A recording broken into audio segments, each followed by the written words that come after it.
शिवसेना विभाग क्रमांक 8च्या वतीने डीसीपी समीर शेख यांना देण्यात आले निवेदन। शिवसेना विभाग क्रमांक 8च्या वतीने सुरेश पाटील साहेब यांच्या आदेशानुसार प्रज्ञाताई सपकाळ यांच्या उपस्थितीत डीसीपी समीर शेख यांना भेटून निवेदन देण्यात आले।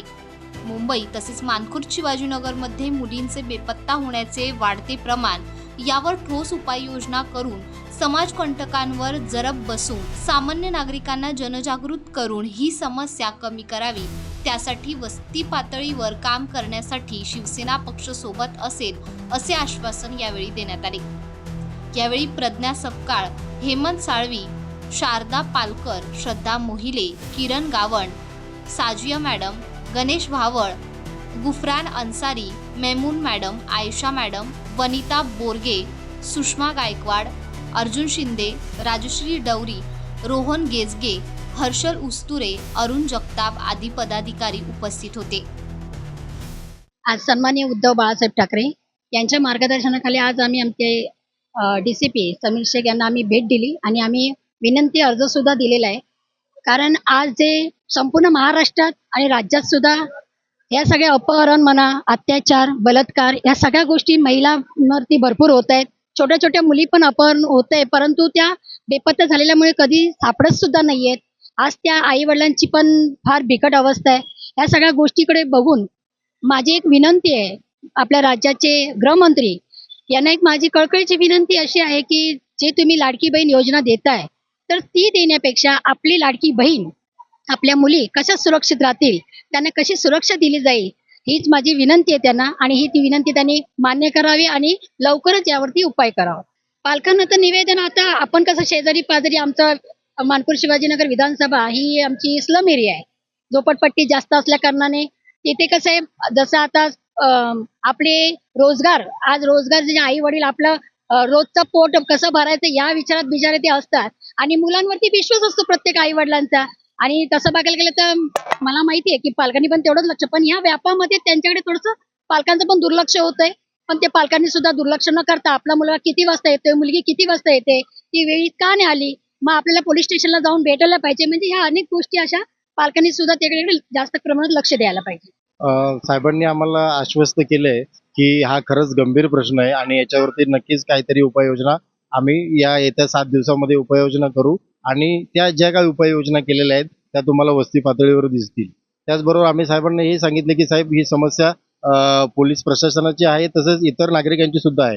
तर आमच्या मदतीने जर ही समस्या सोडण्यासाठी काय मदत होऊ शकेल, आम्ही वस्ती पातळीवर आम्ही तुम्हाला नक्कीच मदत करू। परंतु हा प्रश्न सुटला पाहिजे आणि सामान्य नागरिकांना न्याय मिळाला पाहिजे। कारण मुली बेपत्ता होणे ही सामाजिक पर्यावरणाची कुठेतरी ऱ्हास होत चाललेली आहे आणि तसेच कायदा सुव्यवस्था कुठेतरी ढासळत चाललाय, हे त्याच्यात निदर्शनास येतं। हे कुठेतरी थांबलं पाहिजे। या दृष्टिकोनातून आम्ही आज पक्षातर्फे पत्रव्यवहार केलाय आणि याला आळा घालण्यासाठी आम्ही नक्कीच तत्पर राहू। आश्वासन हे केले की त्यांच्या अंडरमध्ये जेवढे पोलीस स्टेशन येत आहेत त्या पोलीस स्टेशनची मीटिंग लावून वस्ती पातळीवरती लोकांना जनजागृत कसं करता येईल, एखादी समस्या उभी राहिली तर त्यावेळेस त्यांनी त्या समस्येला कसं सामोरं गेलं पाहिजे, त्या संदर्भात लोकांना जनजागृती करू त्यांना आपण या समस्येपासून दूर करू शकतो। आज आम्ही डीसीपी साहेबांकडे आमच्या शिवसेनेचे सर्व पदाधिकारी आहे त्यांनी भेट घेतली। कारण मानखुर्द शिवाजीनगरमध्ये अख्ख्या महाराष्ट्रातच चालू आहे, पण आम्ही महाराष्ट्राची जबाबदारी तर सगळे घेतीलच, पण आम्ही आमच्या विभागात आहेत मानखुर्द शिवाजीनगरचे आम्ही नागरिक असल्यामुळे आम्ही तिकडचाच विषय एक ठेवला की तिथे जे मुली बेपत्ता होत आहेत, लापता मुलींवर ते ज्याप्रमाणे प्रमाण याचं वाढलेलं आहे मुली बेपत्ता व्हायचं, ते मग त्यासाठी जे पोलीस प्रशासन आहेत ते त्यांच्याकडून जनजागृती होणं खूप गरजेचं आहे।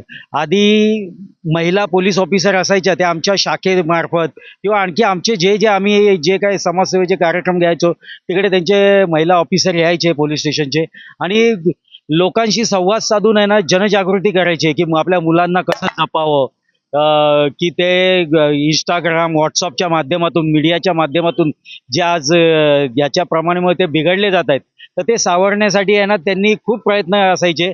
पण आता तसं तो प्रमाण कमी झालं आहे, म्हणून ते पुन्हा तसं संवाद त्यांचा लोकांशी पोलिसांचं व्हायला पाहिजे। त्यासाठी आज आम्ही समीर शेख साहेबांना, डीसीपी साहेबांना निवेदन दिलं आहे आणि त्यांनी सुद्धा आम्हाला आश्वासन दिलं आहे की जे पूर्वी व्हायचं, जो पोलीस प्रशासन जे लोकांशी संवाद साधायचं ते पुन्हा ते कंटिन्यू कसं होईल त्याच्यावर आम्ही लक्ष देऊ आणि लवकरात लवकर ते कारवाई आम्ही करू. हे तुमचं बरोबर आहे, पालकांची पण जबाबदारी आहे. पण काय होतं, आपले मिडल क्लास लोक आज एवढे व्यापात असतात की यांना घर चालवणं सुद्धा आज खूप मुश्किल आहे, जे वाढत्या महागाईमुळे.